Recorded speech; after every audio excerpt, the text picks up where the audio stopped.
سب سے بڑے تبدیلی ہیں. اچھا. ہاں جی. ہاں سب کیسے اسپرٹس میں ہیں؟ ابھی ملیں گے. پہلے جو ملے تھے بڑے ہائی اسپرٹس میں. وہ دیکھو جس بندے کا ایمان ہوتا ہے نا, جس کا اللہ پہ یقین ہوتا ہے, کیونکہ انسانوں کے ہاتھ میں کچھ نہیں ہے, نہ فوج کے ہاتھ میں ہے, نہ یہ جوڈیشری کے ہاتھ میں, نہ بیوروکریسی کے ہاتھ میں ہے, اللہ کے ہاتھ میں. ہماری صحت, ہماری بیماری, سب کچھ اللہ کے ہاتھ میں. یہ تو اندر انہوں نے رکھا ہوا ہے, یہ سمجھ رہے ہیں ہم نے رکھا ہوا ہے, اللہ نے رکھا ہوا ہے. اس کا کوئی آگے اللہ نے کچھ کرنا ہوگا. دیکھو اس کی وجہ سے پوری قوم اکٹھی ہو گئی ہے. جو منتشر تھے اس سارے اور سب ایکسپوز ہو گئے ہیں. فوج ایکسپوز ہو گئی ہے, جرنلسٹ ایکسپوز ہو گئے ہیں, میڈیا ایکسپوز ہو گیا ہے, بیوروکریسی ایکسپوز ہو گئی ہے, سب ایکسپوز. یہ اللہ کا نظام ہے, تو اس میں کوئی گھبرانے کی بات نہیں ہے. ہم لوگ اپنے اعمال ٹھیک کر لیں, کیونکہ اللہ حالات بناتا ہے اعمال کے مطابق, چیزوں سے نہیں بناتا. اگر چیزوں سے مال سے بننا ہو تو سب سے خوش مال والے ہوتے. ابھی ہمارے پاس ایک برٹش وہ آیا ہوا تھا, کارپوریٹ بینکر.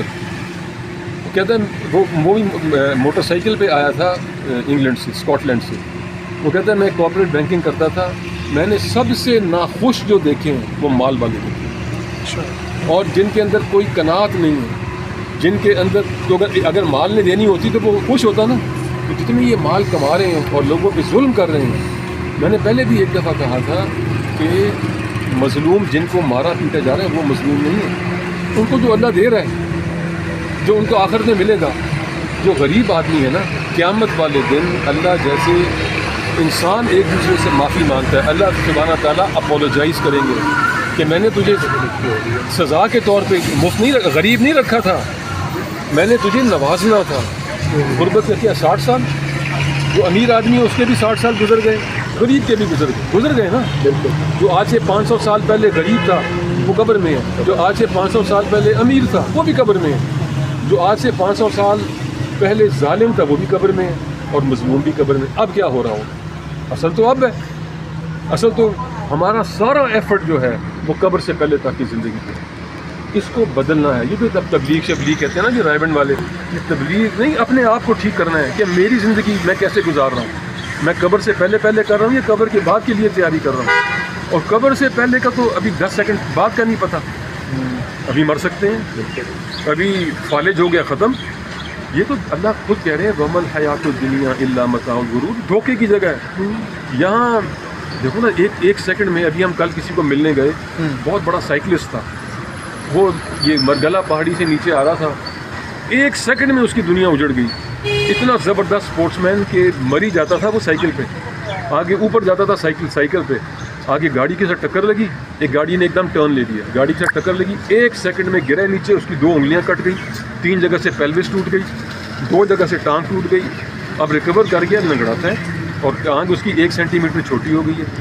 تو یہ تو دھوکہ ہے کہ سارے جنرل, جج, بیوروکریٹ, پولیس, میڈیا قبر سے پہلے زندگی ٹھیک کرنے کی کوشش کر رہے ہیں, نہیں ہوگی. اچھا, ابھی آپ بتا رہے تھے ہمیں آف دا ریکارڈ کہ خان صاحب بھی تبلیغ کر چکے اپنی زندگی میں اور اب بھی کر رہے ہیں, آپ کہہ رہے ہیں. تو خان صاحب کا ایک واقعہ بھی آپ نے سنا ہے کہ انہوں نے ایک شخص کو مسلمان بھی کیا, وہ واقعہ ذرا بتانا پسند کریں گے؟ ضرور. پورے میڈیا پہ ہے, کرسٹینا بیکر ایسے کچھ نام تھا, مجھے یاد نہیں ہے. یہ MTV کی DJ تھی. اچھا, MTV کا پتہ نا؟ جی جی. MTV کی DJ تھی. خان صاحب نے اس کو مسلمان کیا تھا. وہ بتاتی ہے اپنے اس کے YouTube پہ, اس کا انٹرویو پڑھا ہے. پھر وہ جو تھا یار پرائم منسٹر انگلینڈ کا, ٹونی بلیئر, اس کی سالی جو ہے وہ مسلمان ہوئی ہے, ان سے انفلوئنس ہو کے. پھر ایوان رڈلی وہ خان صاحب کے پاس آتی رہی ہے. خیر وہ تو طالبان کی وجہ سے مسلمان ہوئی تھی, جو طالبان نے اس کے ساتھ اتنی اچھی ٹریٹمنٹ کی تھی, اس کی طرف دیکھتے نہیں تھے. جب بھی آتے تھے طالبان اس کے پاس تو اپنی بیوی کے ساتھ آتے تھے, اکیلے کبھی نہیں آتے تھے. وہ اس پورے کو دیکھ کے امپریس ہوئی, واپس انگلینڈ گئی, مسلمان ہوئی. جب ہم گئے تھے 1 ملین مارچ لے کے ڈرون حملوں کے خلاف 2000 کا مجھے یاد نہیں کب, وہاں ٹانک کر گئے تھے. ایوان رڈلی ساتھ تھی, ٹونی بلیئر کی سالی ہمارے ساتھ تھی, ساری مسلمان ہوئی ہیں عمران خان صاحب سے امپریس ہو کے.